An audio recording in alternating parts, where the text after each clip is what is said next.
Good evening, everyone. It is a delight to be in this magnificent setting for the Athens Democracy Forum. Mr. Mayor, thank you so much for hosting us once again in your wonderful city. I'm Patrick Healy. I'm the Deputy Opinion Editor of the New York Times, and it's an honor to be on this stage talking about an issue and a value that is so central to influencing the health of democracies around the world. It is the question of trust, and I can't think of a more vital topic to be having this discussion tonight. I want to introduce our esteemed guests. We're joined by Yuval Noah Harari, the historian, philosopher, and best-selling author of *Sapiens: A Brief History of Humankind*, 21 Lessons for the 21st Century, and *Sapiens: A Graphic History*. Mete Coban is the founder and chief executive of the international youth-led organization My Life, My Say, and is the youngest councillor ever elected to the Hackney London Borough Council. He was also deeply involved in inspiring and organizing increased turnout of young people in the 2017 and 2019 UK general elections. And I want to also welcome Sviatlana Tsikhanouskaya, the leader of democratic Belarus, and the winner of more votes, it should be noted, than President Lukashenko in a presidential election last year, according to independent observers. After her forced exile, Sviatlana inspired unprecedented peaceful protests around Belarus and has visited more than 20 countries, gathering support for a free Belarus. Welcome, all of you. It's just an honor to be joined by you. I want to start with I think the central question for a lot of us, and it's certainly a live issue day after day in the United States, and we're seeing it even within the Democratic Party at this very minute, debating a major piece of legislation on Capitol Hill where there is mistrust among Democrats of each other. How do democracies get ourselves into this place where our trust in leaders, in institutions, in facts, but especially each other, is at such a low at this moment, in such a crisis? Yuval, could you start us? Well, I guess there are several reasons, but one major reason is the crisis of nationalism. I know that some people believe that nationalism is something opposite to democracy, but actually the two go together if you understand nationalism correctly. Some people imagine that nationalism is about hating foreigners and minorities. The more I hate foreigners, the greater the patriot I am. But this is a complete misunderstanding. True nationalism is loving your compatriots and caring about them and willing to make sacrifices, small or big, for them. And without this kind of feeling of togetherness, democratic institutions cannot function. Dictatorships can, civil wars can, but democracy needs that everybody feels that the people on the other side of the political divide, they may be my political rivals, but they are not my enemies. But that is such the feeling now, that we're not just opponents on an issue, but actual enemies. And you see it in the United States, where I think it's fair to say that Democrats and Republicans hate and fear each other more than anybody else on the planet. More than they fear the Chinese, more than they fear the Russians. In the Cold War, it was the Russians are coming to destroy our way of life.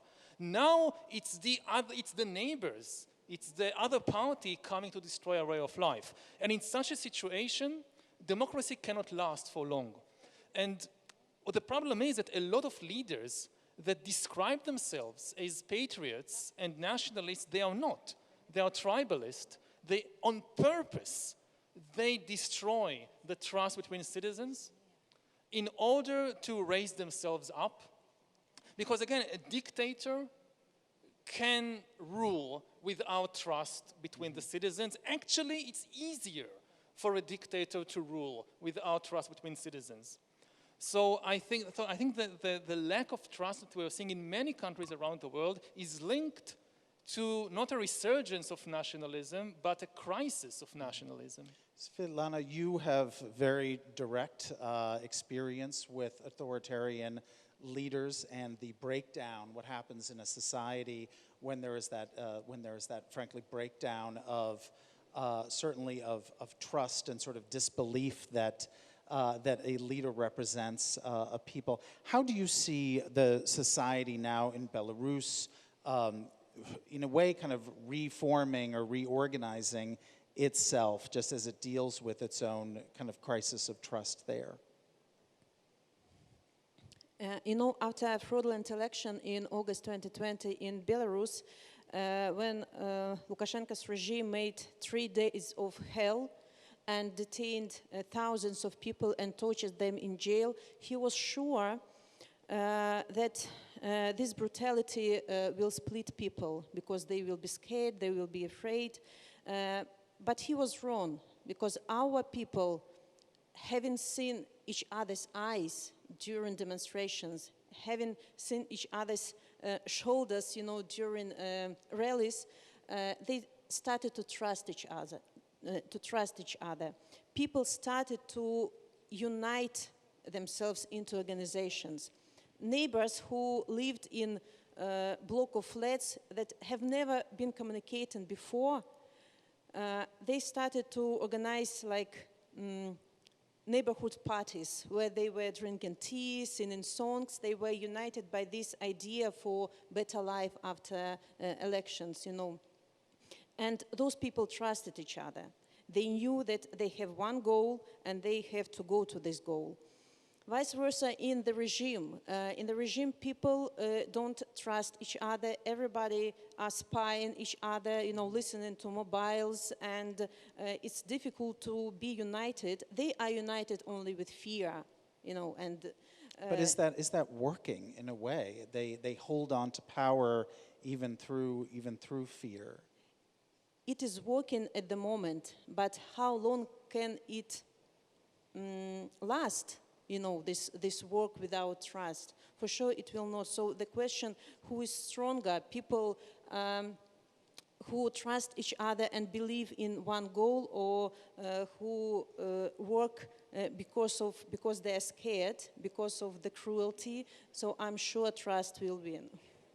Mete, in Britain and in London, as you look across the electorate, but particularly at younger people, when they look at systems of democracies that have legacies of hundreds of years, of thousands of years, why is there such, I think, sort of doubt in those systems? Why is there either a lack of trust, or frankly a lack of even willingness to pay to think about it and to want to think about whether these systems can work for them and support them? Yeah, I think that's a great question, and what I would say is sometimes I think we overcomplicate the question.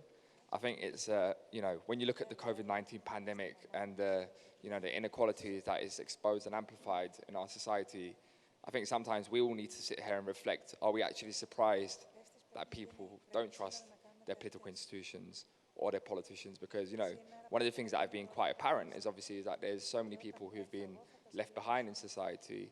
We talk about young people. Currently right now, particularly in the case of the UK, some of the highest rates of mental health that are being experienced is by young people. A lot of young people working in insecure jobs in the hospitality sector have lost their jobs. A lot of young people's education has been halted from the pandemic. And obviously they can't see a hope, a future for themselves. And there isn't no political vision which is offering something for them. So it's almost like, well, how do you kind of bring those two things together? And partly the other problem in the UK we have is, I always say young people do care about politics. Of course they care about of course they care about having a decent roof over their shoulders or a job that pays them basic respect or dignity. The problem is whether they see traditional forms of politics as a vehicle to address the issues that they care about. And partly the reason why they don't is, one, because politics isn't representative of society. You mentioned I got elected at the age of 21. When I was running for election, the average age of a councillor in the UK was 66. So clearly, young people have a lack of representation in politics. And if you take that into, number of women in politics, ethnic minorities, etc., it gets even worse. We're not educated about how democracy works in the UK. Right. And of course, the other thing that doesn't help, and my last remark is just, politicians for years and years and years have been promising things, but haven't been delivering. So the most obvious one in the UK was when Nick Clegg, the Deputy Prime Minister of, the former Deputy Prime Minister, he openly went out and signed a pledge to say he wouldn't, increase tuition fees, and then a few weeks later, it got trebled. So of course, as a young person, you're looking at that and thinking, well, why on earth am I going to trust these people? It's so true, and Professor Appia got at that as well in terms of questions around transparency, sometimes just admitting that you are wrong about something, or just being open about sort of changing one's views. But I want to pick up on something you said just regarding young people. One thing that is very exciting is that certainly in the United States and other countries too, while there is a crisis of trust, I have never seen in my 2 decades of covering politics so much passion and enthusiasm among young people for, lack of a better word, for politics, for a belief that if they involve themselves in a process in some way, that change may be possible, or at least if change is not, that they will be standing on rooftops sending a message about the crises that they see, that kind of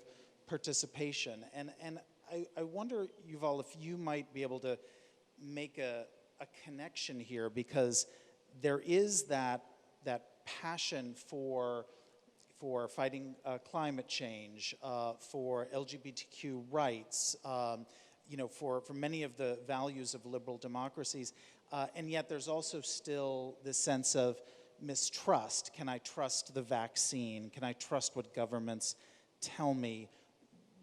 It feels like a disconnect, but maybe you can square it for us a little.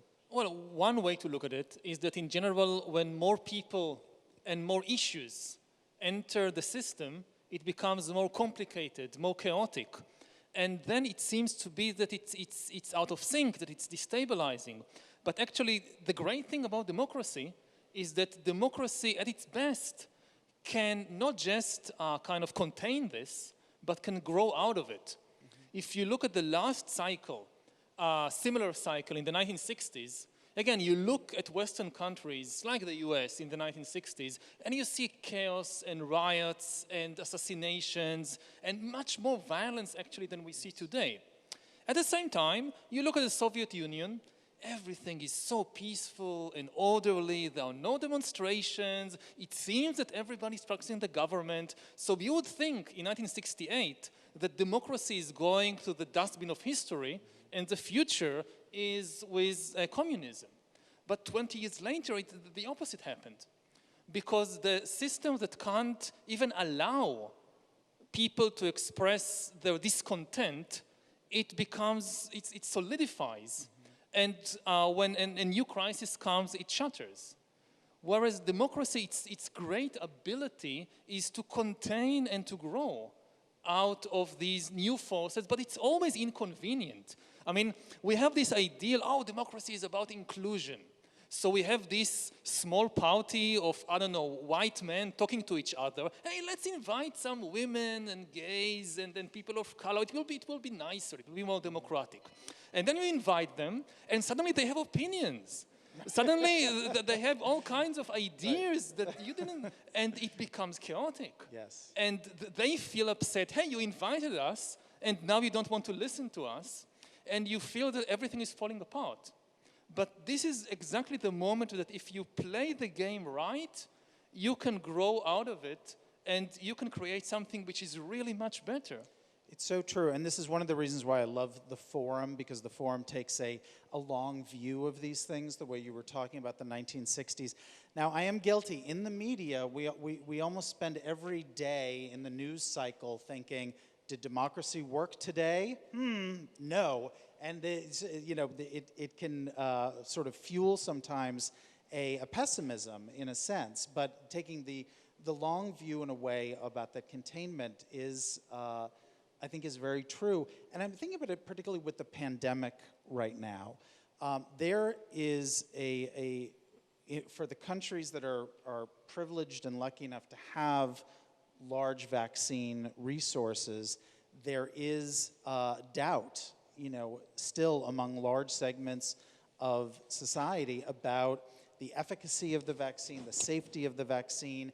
In the media, we're constantly wondering, do we write about this in a glass half full way about all of the people getting vaccinated, or a glass half empty way about those few people? Why won't they get vaccinated? Why is there this mistrust? And Sviatlana, I wanted to ask you, in terms of just kind of the way that societies think and what you have seen in Belarus and in other countries, why are there so many people today who seem to doubt facts, to doubt science, to take a vaccine that much of society was told was going to be a way through, and have doubt about it, just in a way as sometimes with free and fair elections, there are people who have grave doubts about that. They almost can't believe what they are told anymore, despite all of the evidence to it. Why is our society sort of cleaved in that way, where some have these doubts? It's really difficult to debate here, because I see the situation in Belarus in dictatorship, and you are looking at the situation from democratic countries, and the situation are absolutely different. Why people in Belarus don't trust to vaccines, for example? Because all over the world, democratic countries are vaccinated with some kinds of vaccines. I'm not going to name this name, but in Belarus, people are forced to be vaccinated with another type of vaccines. So there is a question among Belarusian people: are the vaccines we are forced to vaccinate it with, are they good? Why the rest of the world, rich countries, vaccinated with one, and we are with others? So this is about mistrust to these special vaccines. And this is about everything. The understanding of trust in dictator countries is absolutely different than the question of trust in democratic countries. So I explained my view on trust to vaccines in Belarus. No, very much. Mete, I want to go back to a point you made about transparency, and Yuval, I'd like to hear you on this as well. There's an expectation, certainly among many voters, and certainly in the news media, maybe a little self-interested, that the more transparent leaders are, the more we may trust them, that we want you to tell us everything about how you made a decision or where you spent the weekend, just every little detail of how leaders work, and that the more you tell us, the more transparent you are, the more that we will trust you. I'm not sure that's actually true, but it at least in terms of what happened in America over the last 5 years, we had a president who basically said, everyone's lying to you except for me, and I'm going to tell you the truth, and I'm going to be transparent about it because I'm not a politician, I come from the outside. And I want to get your thoughts on that. I mean, how should we think about transparency in leaderships, and whether that engenders trust or whether it's a kind of a bit of a false or misleading construct? Yeah, I mean, firstly, we have Boris Johnson, so we're not in a much better place than where you were. And, thankfully, you've got rid of Trump. So, but what I would say is, just in relation to your question, is I'm not sure necessarily someone wants the sort of the opportunity to sort of, have a vote in every single decision you're going to take, or be updated about every single conversation that's being taken behind the scenes. I think what people want is, they want the feeling to be heard. I certainly see this, as a councillor. My mayor of Hackney is here. I'll give him a big shout out as well. But one of the things that we continuously try to do in Hackney, particularly from my experiences, is making sure that, even if we can't solve someone's issue, that they have the opportunity to tell us their problem. And you'd be surprised, as you know, and there are probably other politicians in this room as well. I think I always give this example as a politician is you can't convince everyone and you can't always solve everyone's issue. But if you stand there and listen to their problems for 20 minutes or half an hour, that person, I'll always guarantee you, will always, most of the time, will always say to you, do you know what? I don't agree with you. Will never vote for your party normally, but I like you for actually listening to me, and I'm going to vote for you personally in the next election. And I think that's what it is. People just want the opportunity to speak to someone, not to feel like they're speaking to a brick wall or they feel like, you know, their voices isn't being heard. So I think when we talk about transparency, it's not just about the leader, it's about the system that we create that allows the opportunity for people's voices to be heard. And I always, when we think about engagement, one of the things that we do at My Life, My Say actually is we flip it. So rather than creating a space called My Life, My Say and bringing people to us to expect them to engage with us, what we do is identify where people go to in their day-to-day social and digital lives and think about how we connect with them in those spaces. So an example is you mentioned the 2017 elections, and we worked with tech companies like Tinder and Uber, for example, which have millions of young people who use those apps. So if you were swiping left or right on Tinder looking for a date, you got a notification say, hey, have you registered to vote? And if you haven't, if you swipe right, it will take you to the government website and you register to vote. So it's about how do we get into places where young people or people are rather than trying to bring them to us. And I think that's the sort of the approach that we need to change. That trust is crucial. We're seeing now in New York City still you know, a large number of people of color who haven't been vaccinated yet. And the city is struggling with who are the emissaries who can go to young black people, young Hispanic people, and have the trust to be able to explain the vaccine to them. And in some ways, New York has made a mistake by having largely kind of older white men be the emissaries, you know, in places where there's so many levels of mistrust. You know, it's sometimes who is having the conversations and thinking strategically about that. Yuval, on transparency, you've also given a lot of thought to a related issue, which is authenticity, and the idea that we like our leaders to be authentic. And you've thought about authentic leaders, should I say, versus or related to responsible leaders. Could you talk a little bit about that and how that relates to trust? Yeah, I think just with regard to transparency, we need transparency in how you conduct your public office. Like if you decide to give billions of people to this and not billions of dollars to a particular cause, we need to know where the money goes and why. Here we need transparency. But I don't think we need transparency in the private life of leaders. It's extremely important, especially in democracies, to allow leaders to have their private life. In dictatorship, you have this cult of personality around the dictator that you can't really get through. But democratic leaders are often too exposed in this day of social media. And this is also what feeds this, I think, desire for authenticity. We feel that the politicians are not telling us what they actually feel. They are telling us what their advisors are whispering in their ear. And I think that's good. I don't want authentic leaders. I don't want a leader who tells me what he or she thinks and feels. If you want to tell your feelings, go to therapy. Politics is not the place to just throw your feelings at the audience. As a leader, your words are like seeds that go into the minds of millions of people. And if you plant seeds of hatred and violence through your words, this is terrible. So leaders should not be authentic, they should be responsible. Authentic means that you just say whatever comes up in your mind, what you actually feel. And no, you need a barrier between your mind and your mouth. Yuval, can I challenge you there for a minute? Let me ask you this. Do voters deserve, in a democracy, to know everything that they want to know about the person that they're electing? No, Because absolutely not. They should have a private life.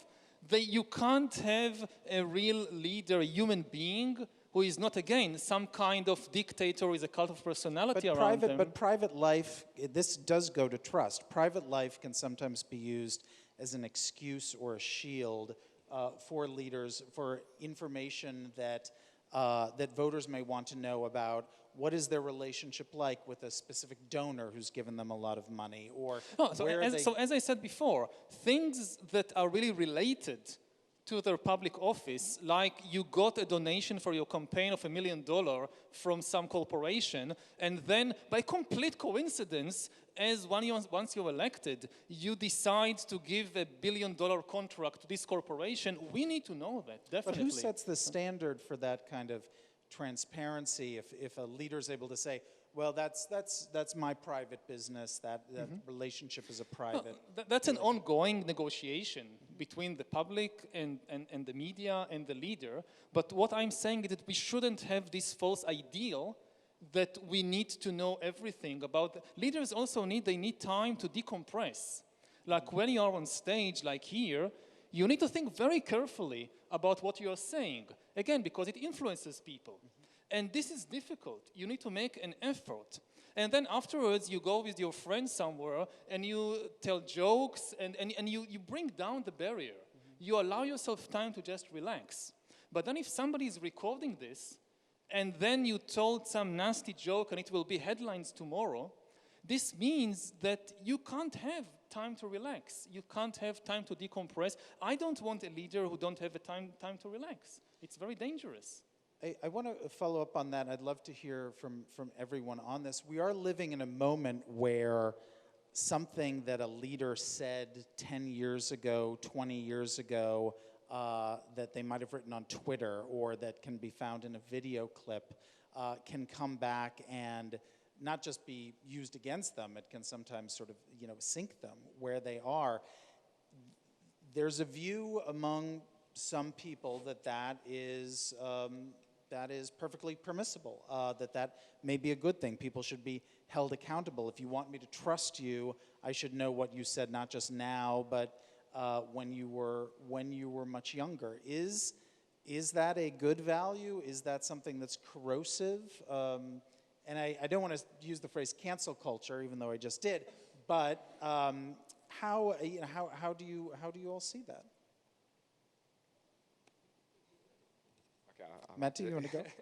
I think it's a fine balance. And look, I think as someone who's standing for public office, I think you have to recognize that your life will be scrutinized and everything you do say will do matter. I think it's how you own it as well. I think, how you're open about mistakes that you've made and how you're willing to learn and what you've done since to actually address some of those things. I think the public, if you're honest and open about it, and sometimes you come out with it rather than sort of, it almost seems like you were hiding this story about you and for like 10 years and you don't want to comment on it, then I think it looks really bad. And I also think it's, the media has a big role to play. Some people get away with it a lot.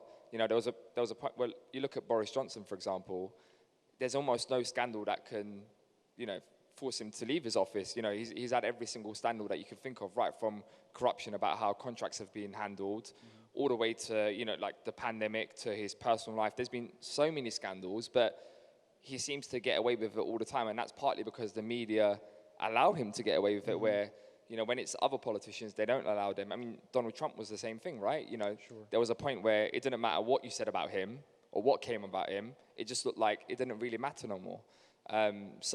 And then also there's a question about whether people trust the news that are coming out about those people. So, for example, in the case of, Donald Trump, for example, sometimes the people didn't trust what the media were saying about Donald Trump because he was able to spin it and say, well, of course they're going to say that because, they don't like me. So it's a very tricky and, complicated and complex subject.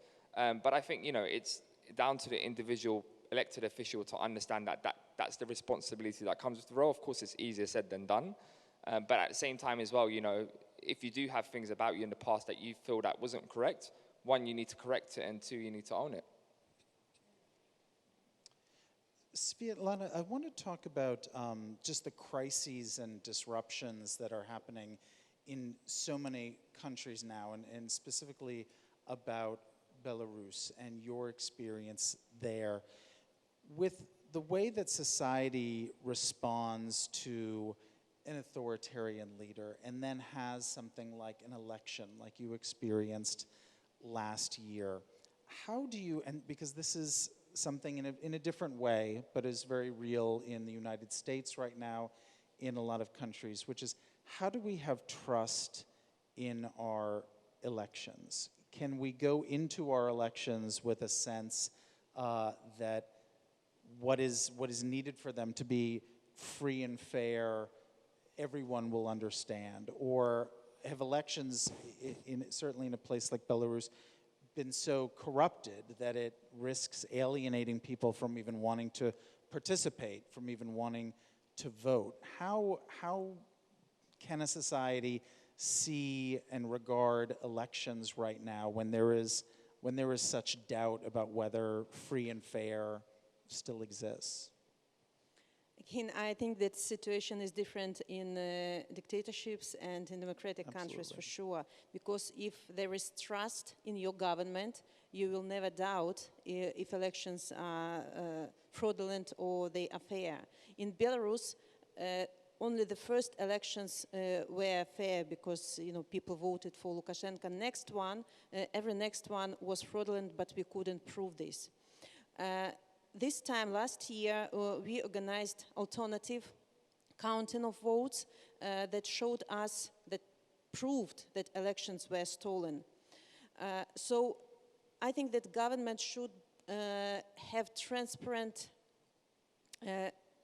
policy, that they have to discuss with the people, and observers have to be on every polling station.